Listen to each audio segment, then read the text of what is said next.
Okay, here I am. Here I am. All right, sorry about that. I just wanted to make sure that all the channels were up and running. And before I start to tell you how we actually won and how we're going to fix this, I want to tell you guys something that I've said again and again and again and again and again.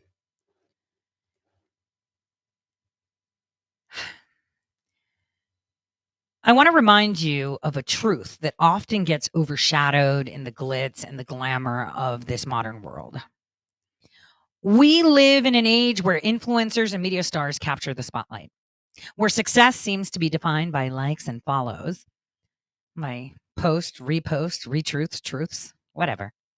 But let me tell you, the real fighters, the ones that truly shape the course of history, are not the ones on pedestals, but the ones in the arena.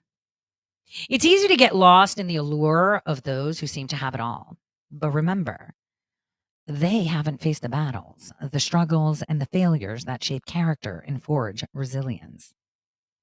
It's a person who dares to enter the arena, especially when they come with no weapons but themselves, who gets their hands dirty, who faces criticism and ridicule head on, who truly embodies the spirit of a fighter, with no title, no tiara, no classically trained in anything, let's say.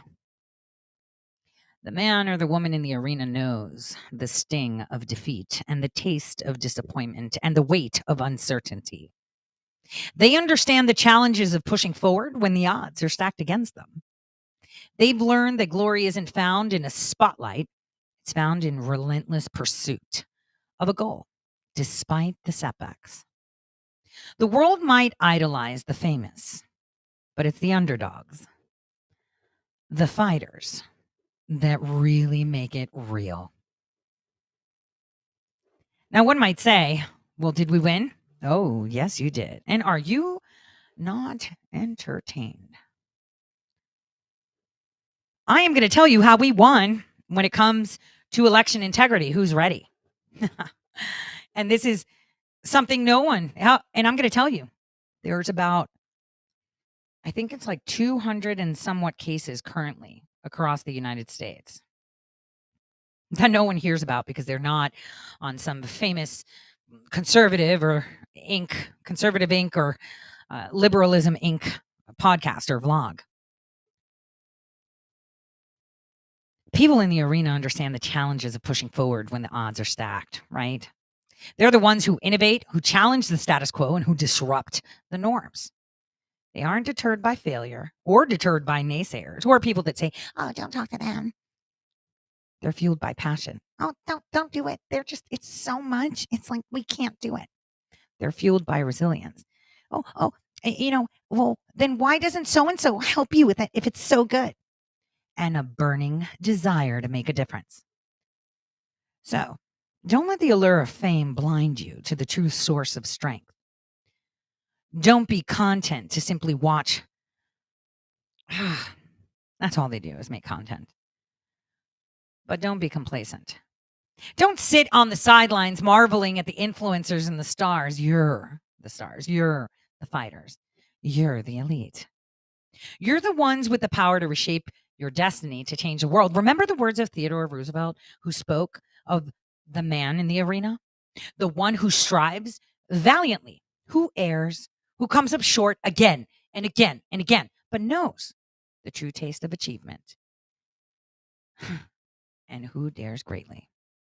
So I want you all to understand that the challenges that you've embraced, the struggles and the setbacks, well, embrace the arena, eat that shit for lunch. That's what I do. If anyone, I should have been buried 6 feet under with what people say or how they ignore or they say things. But the people that matter know. I mean, truth has a way of coming through, huh? And character, when tested, your spirit is honed and your legacy is forged. You guys are creating a legacy for our future, and I am so proud. I did tell you that it all starts in Ohio, but the Lone Star State is kind of popped the enchilada open. It's exactly what happened, and I told you that 3 years ago.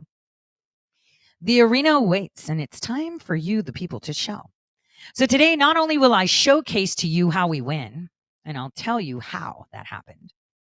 And you're going to be like, well, that's not done yet. Oh, yes, it is. But I want you to understand that the phenomenon of people listening to individuals who appear popular or influential can be attributed to several psychological and social cognitive factors. Limited attention and information processing. Some people are dumb, right? Emotional appeal, desire for social connection, familiarity, media publicity, status, success, authority bias. Yeah, individuals are inclined to trust and listen to those they perceive as authorities or experts in a particular domain. Yet when the real experts speak, no one listens. It's all a show. And so here's what happened. Back in 2020,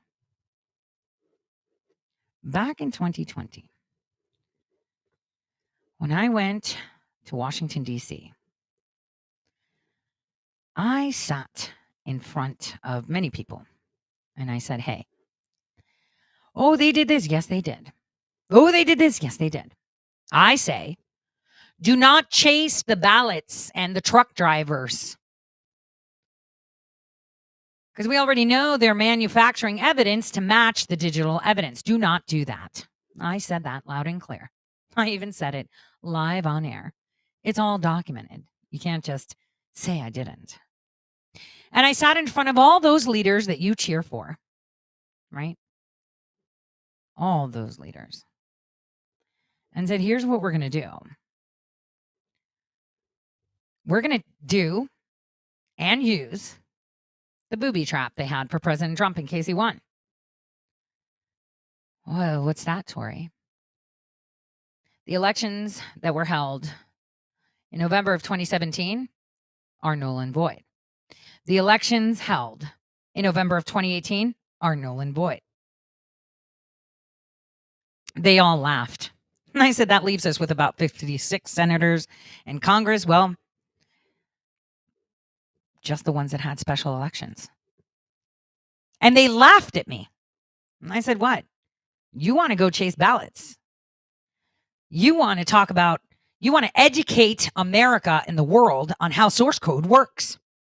You want to talk about foreign interference. You want to educate people on things, and you got to meet them where they're at. You can't. You cannot educate the populace to understand, especially those that don't want to be educated. You got to keep it simple, stupid, right? And they all laughed. And I said, okay. Okay, that's fine. You can laugh. But it's a fat lady that sings, right? That's how it goes.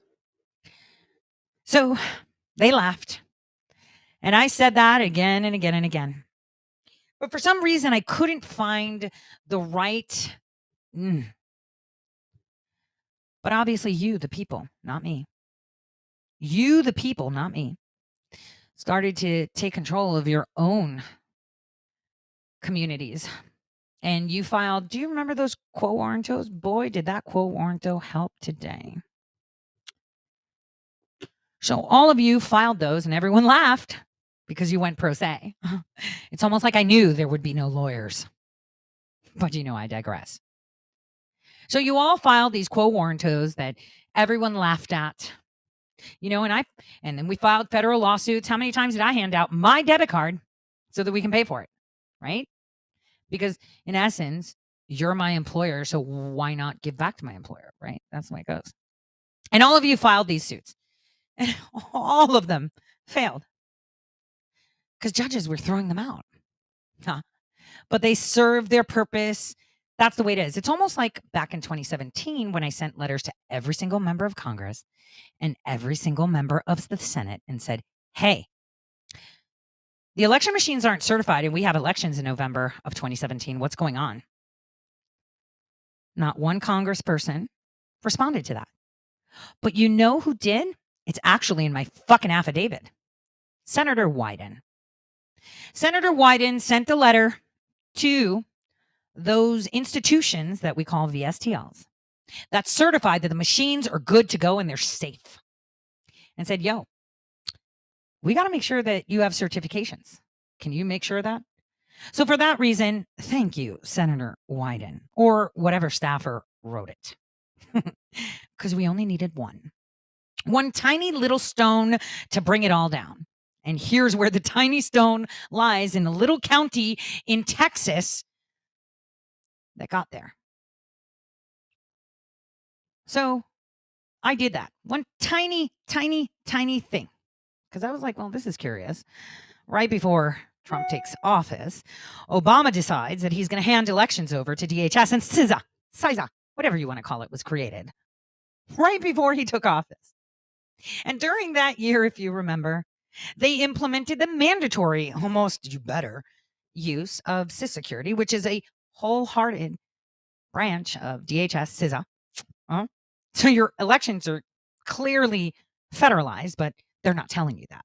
Oh, this is rubbish. Wait, it gets better.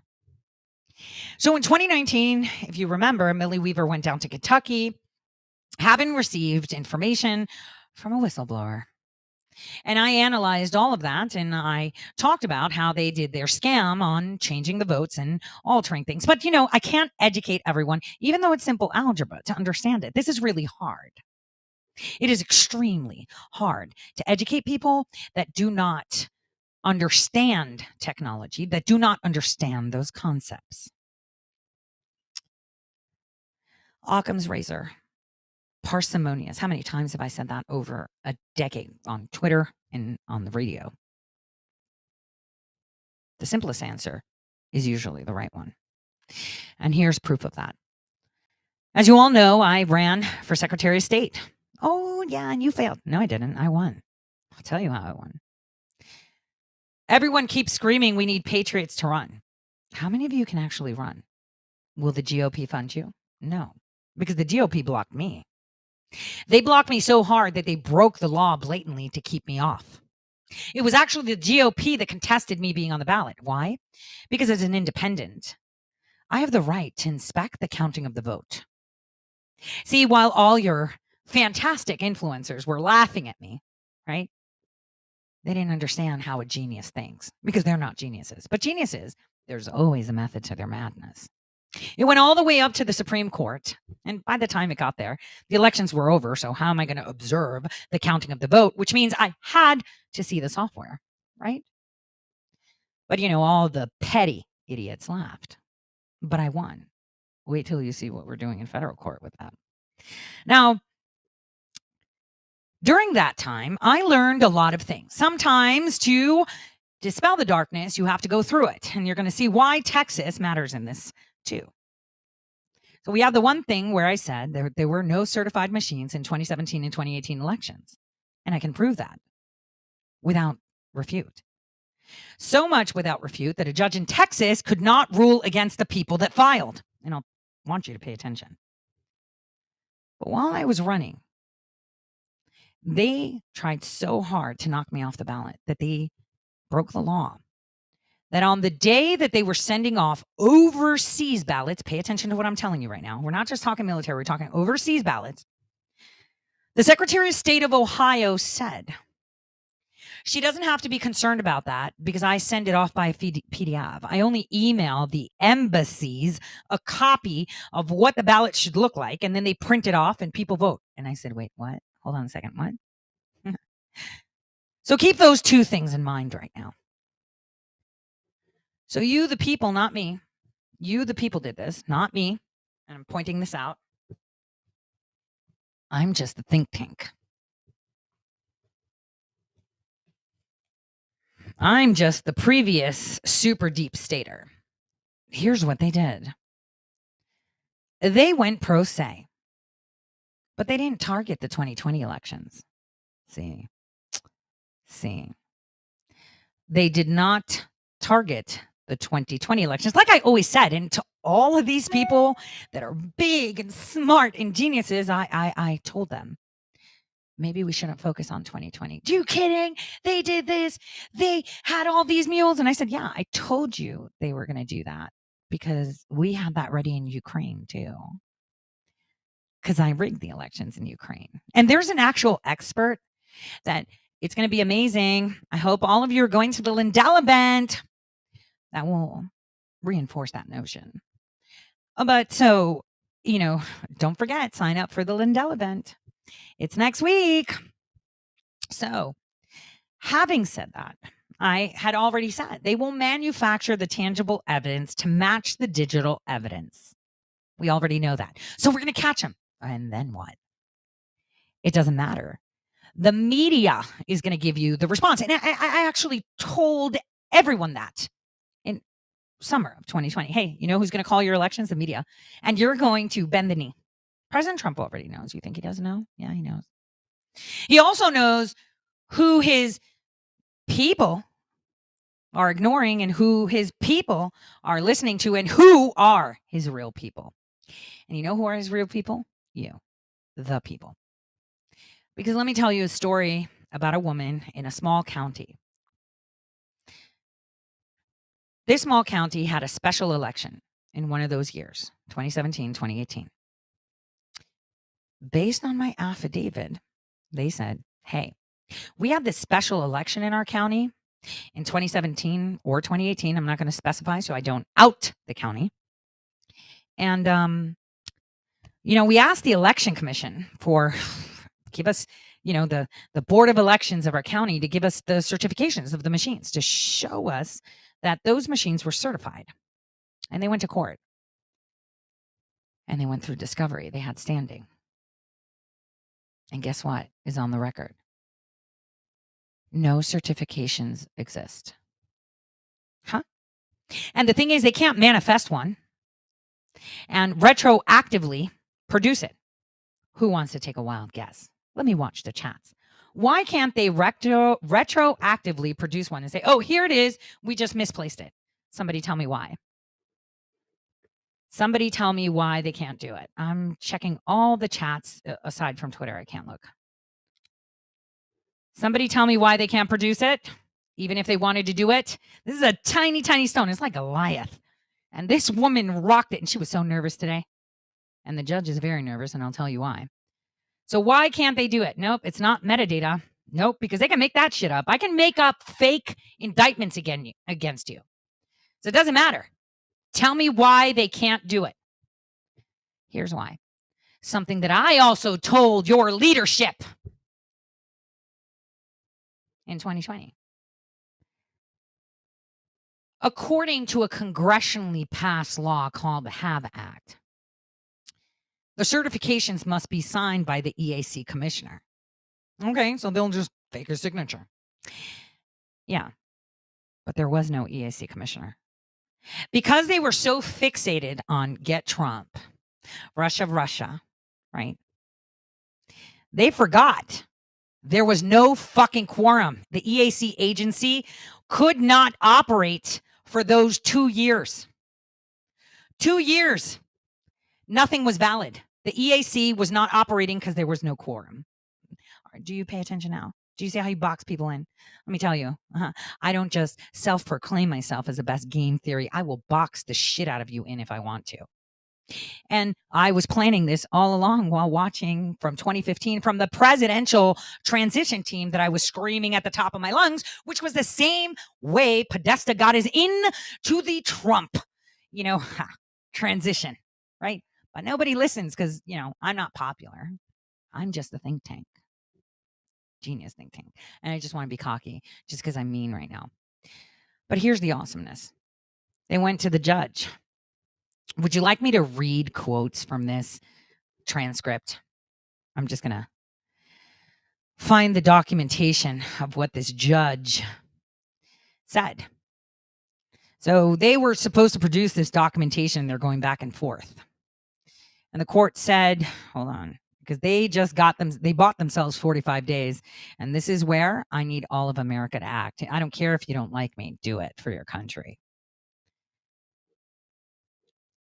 The quo warranto documents that Mr. Felt referenced to that he responded to, obviously. He had to communicate with other parties to verify what the request was on the quo warranto. So that's kind of a communication we would like to expect that there would be between himself and others and stuff like that. So I think it's kind of the other part to consider here. The court says, responds? Mr. Felt said, I mean, that's assuming there are documents and and then the person says, communications. And he says, well, I mean, and the court says, and you can't speak to him directly when you're sorry. In court, you can't just do that. I mean, my apologies. If if you were asking for a file that the district attorney's office had and conducting an inquiry in response to a letter requesting a quo warranto action, then, that would be a request for a district attorney's file. That would be, it would not be communications between members of commissioners. So they're defining communications. Pay attention. This is how scared they were last year when we had this hearing. Okay. And the district attorney's office, who represents the commissioner's court and their agents, I don't believe that's, and the court says, unless there's something in that file that was direct communication. Do you have this? Yes, we do, or no, we don't. And he says, no, we don't. As far as the quo warranto action itself, if there was, so and so is the election administrator, I don't consider it an agent of the so and so county commissioner's court, because I think he's actually independent of the court in his position. So now, pay attention. The elections administrator is independent of the county. Pay attention.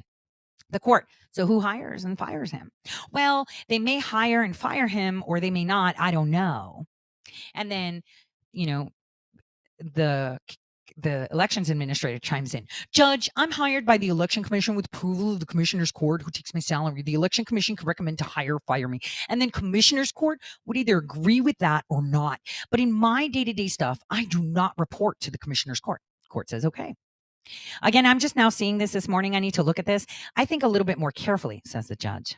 If you have anything else to argue on this issue, because on the motion to compel, so as to number 8, what's your response to that? And they say, we have nothing responsive. The court, 9-10, it was your argument that these are some sort of confidential requirement that keeps you from producing these. And the guy says, correct. And now we're talking 2017, 2018, guys, right? Not 2020. And correct. And the Texas Government Code section 52-139, confidentiality of government information related to security and infrastructure issues for computers. The court, 5521-139. Okay. And your motion to compel was, what about number 6, request number 6? What's y'all responses to that? He says, we complied with that. We turned over the information. Okay, because it's contained in your motion to compel as well. Well, the documents weren't signed, and it clearly says the citizen by herself. Well, the documents weren't signed, and it clearly states on the contract that they're not effective unless they're signed. It's pretty much the same as the accreditation certificates. They're not signed by the EAC chair, the election commission, the EAC commissioner. And, if we're trying to find out what's going on here, what's in these contracts, I mean, even in the exclusion and the warranty, this is our votes we're talking about. Let me just make that clear. And the court says, okay. And we're talking about, court says, yeah, I understood that. We're not getting the merits here. And okay. We're talking discovery. Okay. If they have given you what they have, signed or unsigned, if they have given you what they have, what's more than you want, right? They gave you an unsigned and said, we don't have a signed one, right? I don't even know what this is, but if they don't have a signed copy, they've given you what they've got. What else do you want? The signed copy. Well, if they don't have that, I can't order someone to give somebody else something they don't have. Well, if the county didn't sign it, then the contract's not effective, and the electronic voting systems shouldn't have been used. Court turns to the DA. Do you have a signed copy? No, I don't. I mean, sure, it was approved on the commissioner's court. I can pull up the commissioner court's minutes where the contract was approved, but the court says, sure, you can. But the get a copy of the contract. Sure. But I mean, I gave them the contract. And the citizen says, several different contracts with different dates. The court says, I'm sorry. They gave us several different contracts with different dates. The court says, well, many times contracts go through iterations before they finally have one that everybody is happy with and signed. So that means nothing to me. But I'm telling him to get you a signed copy and give it to you. Okay, I would like that one. Okay, that's effective.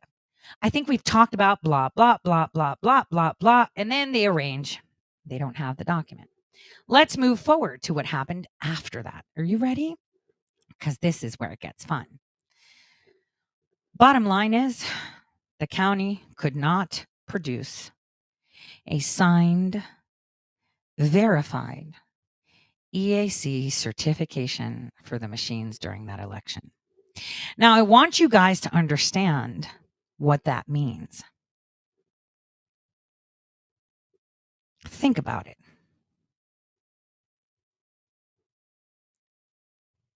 This lawsuit asserts that since the voting machines do not meet required certification standards, the true outcome of the election cannot be determined. As a result, they claim that the court overseeing the election should declare the election's results to be void. And this assertion is based on relevant sections of Texas Election Code, specifically 233.011 and 233.012. In summary, you, the people, are arguing that due to the lack of proper certification for the voting machine systems used in an election, the should declare the election result invalid and void. Now, guess what? Today we had a hearing. And who wants to take a wild guess what happened? The DA walks in with a motion to dismiss and says, oh my God, all the judges across the nation are dismissing all these election lawsuits. Sorry, buddy, but they're talking about 2020. We're not talking about 2020. Oops. And we need the AG to give his opinion. Oh, so now they've got 45 days. 45 days to get an opinion from the Attorney General.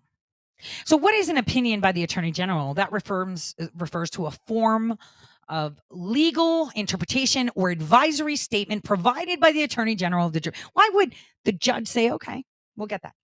Because the Attorney General is typically the highest ranking legal officer in the state or country, or country, right? If it's the basic AG, like Garland. But the Attorney General in this case is Paxton, or is it not Paxton? Or do they not have an AG now? Because they went after Paxton, so they haven't even confirmed one. But in 45 days, they need to answer as to why they didn't have a signed document that has been codified in the law, not only in Texas law, but in a congressionally passed act. And they can't manifest a certificate out of fucking nowhere, because that would be a crime of fraud, because there was no quorum. So how are you going to get a sign if there was nobody to sign it? And there's no, changes. I mean, now for COVID, they were like, oh, because of COVID. Yeah, COVID happened in 2020. We're talking about elections in 2017 and 2018. Get off that. So when requested, the Attorney General's office is going to issue a legal opinion on various matters, including the interpretation of law and constitutionality, right? Based on legislation, legal rights. But ask yourself, why would the court agree to it? Well, there's a lot of reasons, and I'll give you the top 8. Legal interpretation. See, the judge has to rule that the law is the law. And now they're caught in a box. They can't manifest the document out of nowhere, right? Because there was no one to sign it. And then they can't say, well, the elections are valid even though, oh, wait.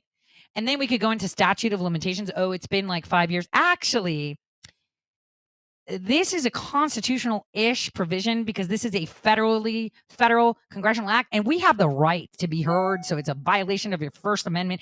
So there is no statute of limitations if you want to get into it. But see, I'm not a lawyer. I'm just a nerd.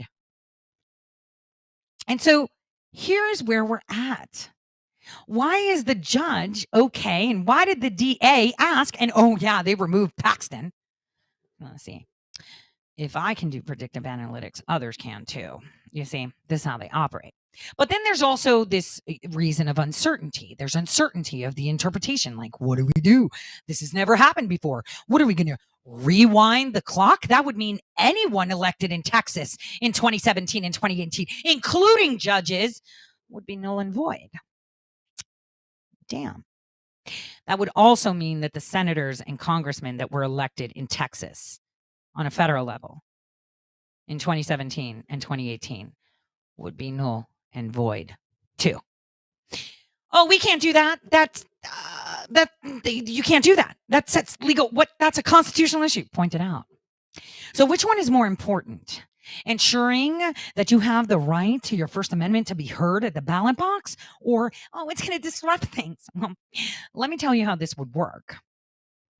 First, it starts in Texas, the Lone Star State, as always coming through, which has a pending of 20-somewhat cases. Oh, and by the way, most of them withstanding, because they used my affidavit, which was apparently never debunked, but no one read it.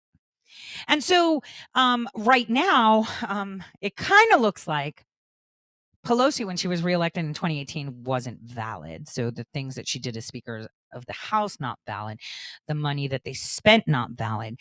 The laws that they passed, not valid. Oh, gosh.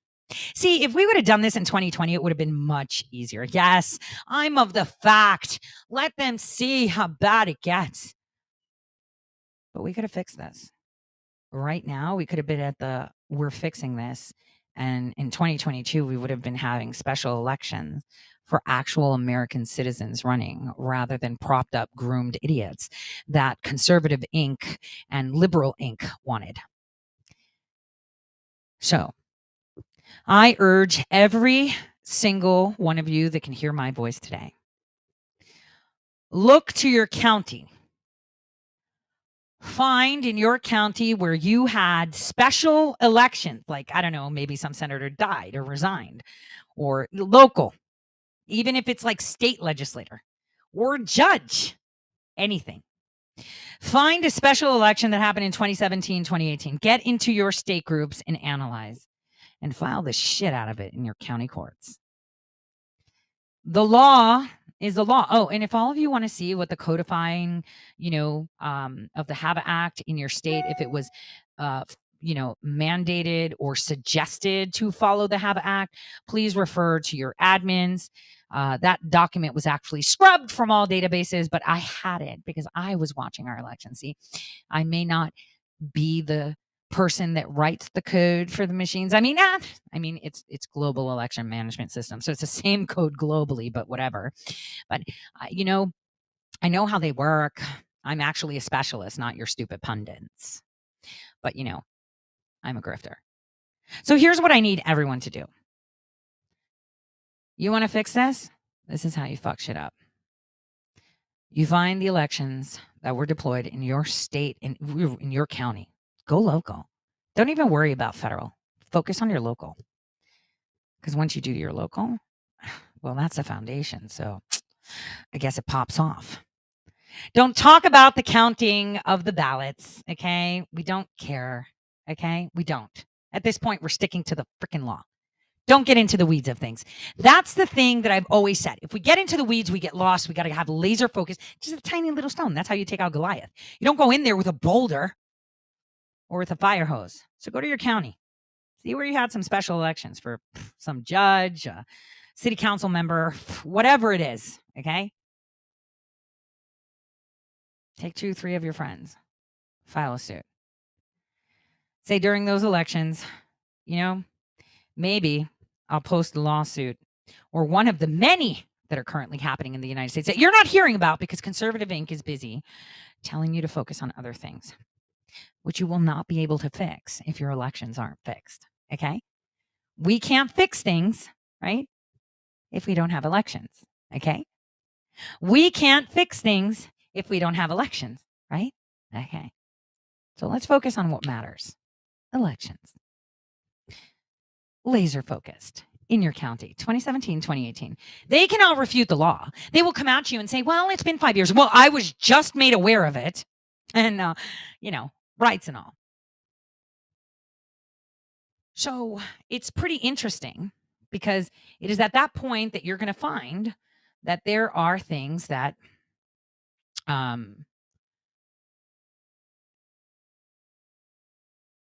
not correct. So in essence, I want to tell you directly from the horse's mouth.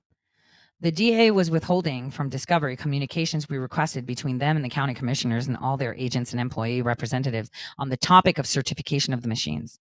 We had 3 people send in quo warranto letters and CC the EA in reply. The DA's assistant responded back that it was privileged information and a bunch of other excuses at the end of May. We asked for a privilege log, has to be answered in 15 days, and they ignored us. So after they dismissed that deadline, we asked again, and they answered that they had no communications. So you cannot claim privilege and claim you have no documents. They can't be both true. We filed a motion to compel the day before the pretrial conference, which was scheduled on June 26. We're talking last year. The court canceled the pretrial conference 2021, later that day, moved it to the same day trial, July 6th. When we filed a motion for continuance and requested a hearing for the motion to compel, how can we have a trial right after a pretrial conference hearing and a motion to compel when they were both withholding discovery? So today, we had the motion to compel discussion first. Our people got the judge to understand that they were withholding documents. It was a little tricky because at first she said she had no way of knowing if they had documents if they said they didn't have any.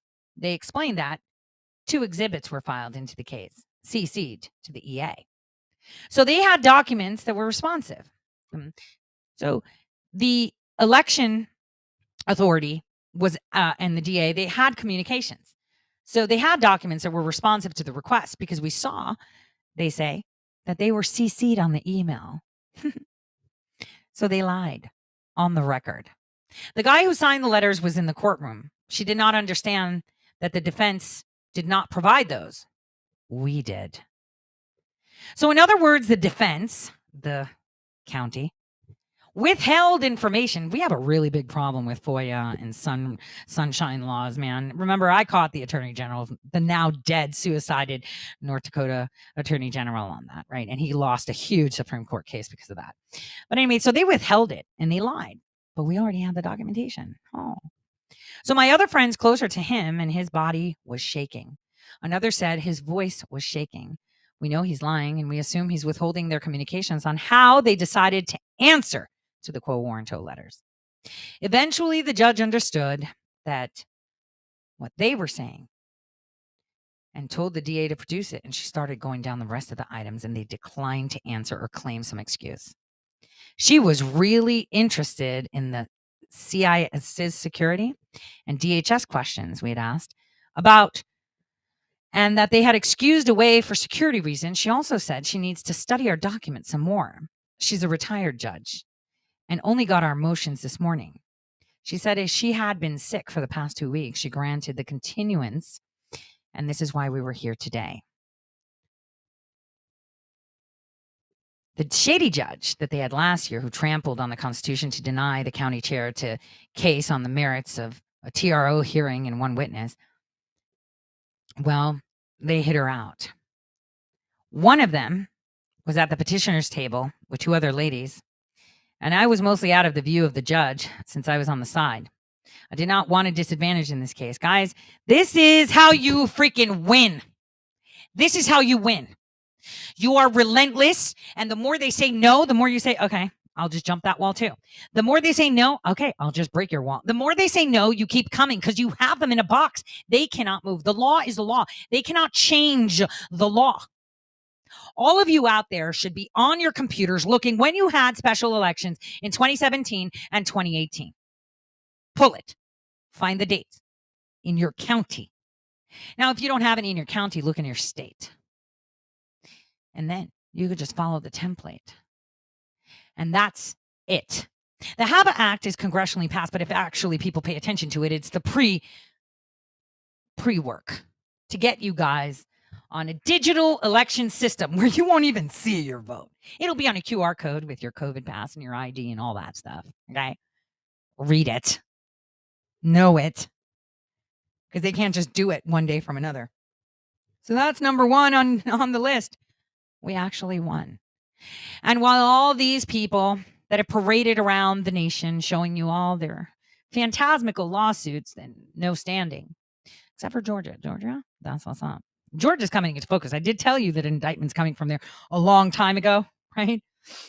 I think the president hinted it too, most recently, right? But I don't know what I'm talking about when it comes to elections because everyone else is a specialist. So next on the list.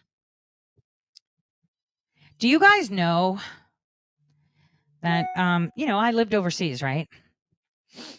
And every time there would be an election, they would send me a ballot because I was registered overseas, right?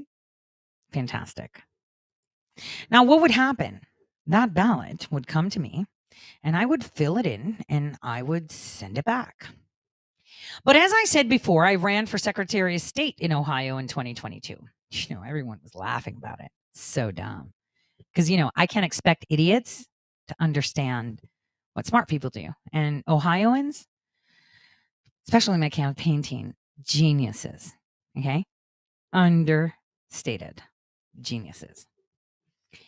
So while we were running and all this, as I told you at the beginning, I was advised that there is a PDF that Frank LaRose had to update to email to the overseas embassies. And I was like, wait a minute, wait, what? Are you telling me that they just print off ballots from the embassy? So for the state of Ohio that only has 88 counties, shit, there are states that have more than 88 counties. But are you saying that they have 88 versions on that PDF? Probably, right? To send it off. And I have a video for that. Let me just show you how that works, right? Because people forget. And this is why it's important, right? Because here's what you need to do. While all of you are deflated, oh my God, we lost. You need to focus on things you can fix and accept the things you can't. Okay? Now let's move forward. Overseas ballots. Fun fact. The highest rate of fraud of Social Security being collected in our nation, according to CMS and Social Security Administration and the GSA, is, I want you to take a wild guess. The highest fraud of people collecting Social Security checks over the age of 65 is done, dun, dun, dun, from people that live overseas, meaning they're dead and people still collect the checks, right? Well, has your state checked to see how many overseas ballots were counted?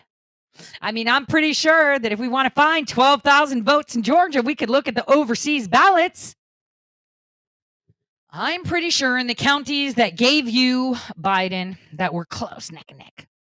Guarantee you're going to find those overseas ballots. Overseas ballots. What? That doesn't happen. Well, there was another smart person that dropped this little nugget to the media named Tori, and they looked at this. Did you miss this report?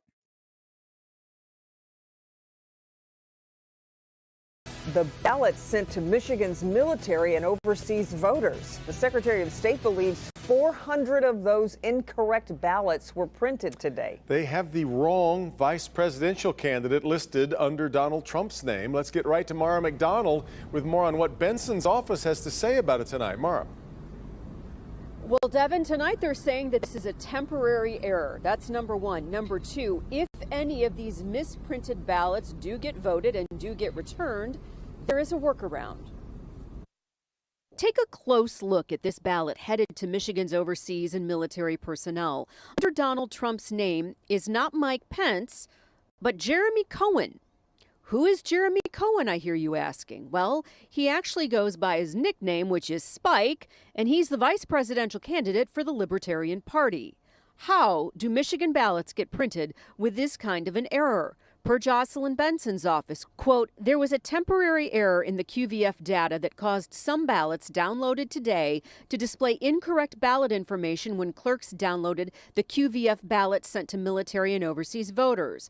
QVF stands for the Qualified Voter File, which the Secretary of State maintains. The Board of Elections reached out to all local clerks and told them to reissue the ballot and tell the voter to ignore the previous one. So what happens if someone votes on a misprinted ballot anyway?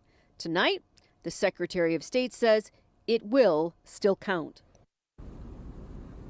Back here live. So how does it count? What is the workaround? According to the Secretary of State, if one of those misprinted ballots does make its way back here, it will then have the local clerk reissue the ballot with a Trump-Pence standard on it. So there's a workaround. Let's just hope we have no more temporary errors. Wait a minute. Did they just say that if they voted for Trump and Spike, that they would change the ballot and just make it Pence? So what about Spike on the Libertarian ticket? That's weird. You mean they alter your ballot after they receive it? That's so weird. I just thought I'd bring that up. So all of you should be asking for that question. Give me 2020, 2021, and 2022. Oh, and by the way, ask for the ones in 2017, 2018, and 2019. Just tell them, I just want the number of overseas ballots you received in my county. Please. And there you go. And that's how you overcome voter fraud. Well, election fraud. Well, my federal lawsuit that I, stood, and it's not me bringing it, it's my campaign. We spent over $100,000 in lawsuits just trying to get on the ballot. and they broke the law every step of the way. You know who colluded with them? The GOP. The same GOP that thought that Ohioans were stupid to vote yes on issue 1. But anyway, I digress. I just wanted to let you guys know that things are happening. And, the fact that we were going pro se, well, it's because we knew there weren't going to be any lawyers. All you had to do was look at the communications that were made under a FOIA request back in 2017, right? By Mark Elias and them saying that, well, if they contest it, we're going to bring attorneys and we're going to go after their attorneys. Oh, shit. Didn't they create Project 65? My God. And that's all open record. But where the hell is Conservative Inc.? I thought they were all about freedom. I digress. Or maybe they're just not specialists. Because you know who the real specialists are? The people, right? And I want you to remember that. You are not the underdog. We had a big win today because a judge demanded, I need to see the signed document. You can't produce a document that doesn't exist. And if they produce it illegally, are they going to change the law backwards? They can't do that. Policies aren't laws. You can't use policies to contradict what the congressionally passed act said and that was codified in your state's legislature. I hope all of you are getting cracking. Turn them all off. Listen to your president and just focus on your community. I've been saying that for years. Stop going out and looking somewhere else. Focus on your local community. See how it's done? The Lone Star State, over 20 cases right now active, and no one's even paying attention. Why? Because they're not making money off of it. It's just regular people chipping in $1 a dollar. And they don't even have a lawyer. They're going pro se because you don't need a lawyer to read. We can all read. Oh, but they're going to make us jump through hoops. That's okay. The judges are compelled by law to have that leeway for the people. So when you think that you need a hero on a white horse or, with a blue check mark to tell you what's right and what's wrong with their fancy equipment and their truck, you should trust the plan. Trust God's plan because he's got this and no one can foresee divine intervention. So today, August 9th, 2023, we got our first win on this election debacle. It's unfortunate we could have had it sooner, but sometimes people have to see just how powerful they are. Where all these big guys failed, you win. I'm extremely proud of you, and I'm so excited. So on that note, God bless everyone. Enjoy this win, no matter how tiny it seems.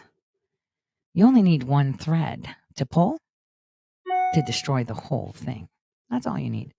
It's one domino, one piece in Jenga that destroys it all, right? And what better thing than mashup? Need a good one. Let's see.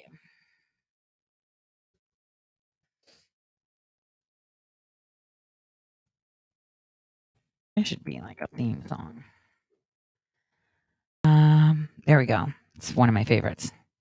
I'm going to take it off of YouTube and Facebook because I'll be banned if I play it. So forgive me for disconnecting. And Twitter, because apparently that's where they could hit you with that too. So it'll be on Rumble so you can see what this amazing thing is. Texas, Lone Star State, Lone Star. Like we said, it starts in Ohio, but Lone Star will lead the way. And this is that little foot in the door where you're like, not so fast. Here we go. We don't need anybody big. We just need to trust ourselves. And this is a testament to the power of the people. Congratulations. This is exciting.